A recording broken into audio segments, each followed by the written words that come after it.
Hi, I'm Rev Myron. I'm a minister through Pathways of Light, and I've been a Course in Miracles student for 44 years.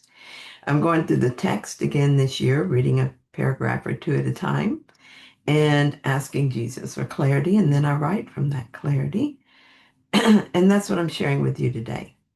So let's get started.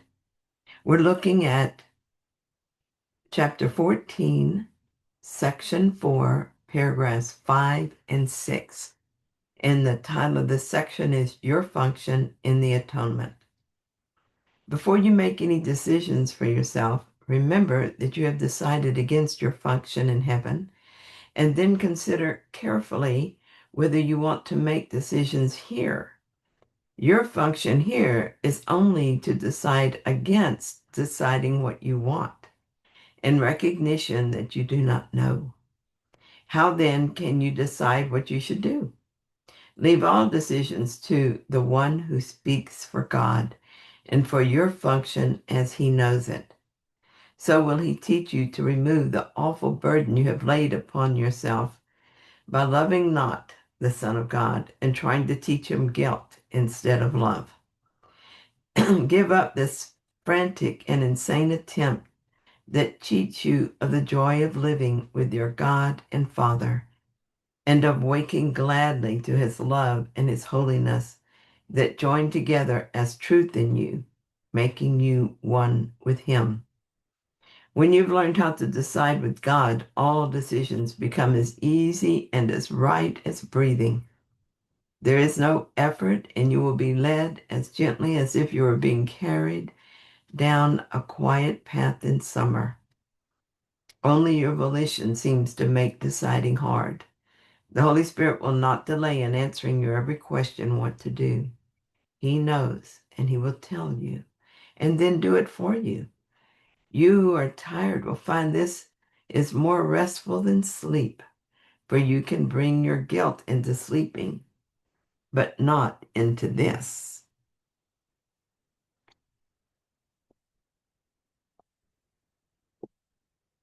The more I turn to the Holy Spirit to make all decisions for me, the more peaceful my life becomes.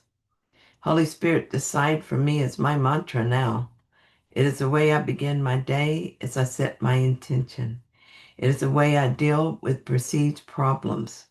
It allows me to meet these problems with grace rather than fear, which at times has led to a cycle of attack and defense. This is so much better. How then can you decide what you should do? This question is no longer theoretical for me. It shows up in the ordinary moments of my day. We're going to have some severe weather here, and I found myself distracted with thoughts about this. I have already done all that is needed to prepare for it, so it's not a matter of need.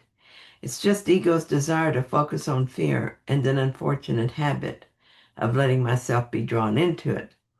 But today, I remembered that I don't have to do that anymore. I can give all these thoughts to the Holy Spirit and ask that he decide for me what to think and believe. I noticed a fleeting judgment of a man I know. I say it was fleeting because it came and went quickly, and then I was thinking about something else. But it came to mind again while I was contemplating this lesson, and I realized that while this particular thought didn't seem to impact my peace of mind, this wasn't an isolated judgment. I've had many more thoughts about him in that same vein, and and they reminded me of someone else who does the same thing, and these judgments brought up feelings of being unfairly treated. It seems that there's no such thing as little judgments or minor disturbances. Either I'm at peace or I'm not. Either I recognize and appreciate the Son of God in all his disguises, or I believe in the illusory story I made up about them. I can't have it both ways, and I rob myself of joy when I make anyone guilty. If I look at these choices with the ego, even the idea of healing becomes a burden. It all feels like too much, and I become discouraged. But if I simply remain vigilant for opportunities to practice turning to the Holy Spirit, it all becomes quite doable. In fact, it becomes as easy and as right as breathing. As I learn to decide with God, it becomes effortless. Jesus describes life surrendered to the Holy Spirit as to be led as gently as if you were being carried down a quiet path in summer. This is a passage that reinforced my decision to continue asking Holy Spirit to decide for me. The Holy Spirit will not delay in answering every question what to do. He knows and he will tell you and then do it for you. Each time I ask, this is exactly what happens. I ask and I receive. Sometimes I ask and I feel some lingering unease, so I wait. Likely, what happens is that I see other connected thoughts or ideas, maybe memories, that are triggered by the problem at hand. I just continue allowing the Holy Spirit to decide for God for me, and then the peace comes. It's more restful than sleep. I don't think I get tired from physical activity so much as from the mental gymnastics of trying to live with the ego. Its advice is repetitive of the past at best, and it's often contradictory and seldom actually helpful. I didn't realize how exhausting this was until I began experiencing life with the Holy Spirit in charge. The contrast is glaring. I used to often go to bed in hopes of escaping the burden of decision making, but it often followed me in sleep, twisting my dreams so that I sometimes woke up exhausted from them.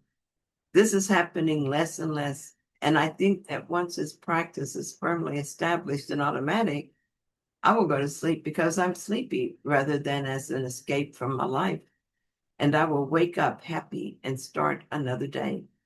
I believe that because it's already beginning to happen. Thank you so much for joining me in this reading. Hope you found it helpful. If you did, then please like it. And if you haven't yet, please subscribe. And check out my lesson for the day, which is lesson 25, I believe. Okay, so I'll be back soon with another reading. See you then.